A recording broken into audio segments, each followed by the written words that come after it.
আসসালামু আলাইকুম, কেমন আছেন সবাই? দেখেন আমি আজকে পটল দিয়ে কিভাবে বড়া বানাই। আগে পটলটা দুই ভাগ করে কেটে নিয়েছি, নিয়ে পরিষ্কার করে সুন্দরভাবে সাজালাম। এখানে ডাল বেটে নিয়েছি মশলাপাতি দিয়ে।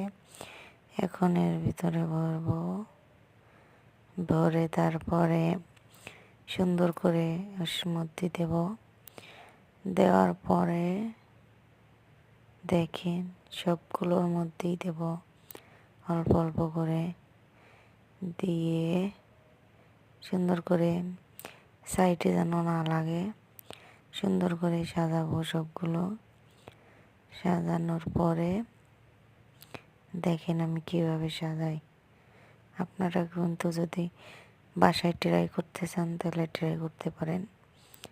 আমি কি সুন্দর করে সবগুলোর ভিতরে ভরতেছি। এগুলো সুন্দর করে সাইডে যাতে না পড়ে, দুই সাইড ভালো করে পরিষ্কার করে নেবেন। আপনারা তো বাসায় ট্রাই করে খাইয়ে দেখেন, অনেক মজা লাগে। তেল দিয়ে ভাজে অনেক মজা লাগবে। আজকে এই পর্যন্ত শেষ। আল্লাহ হাফেজ, সবাই ভালো থাকেন। Good night.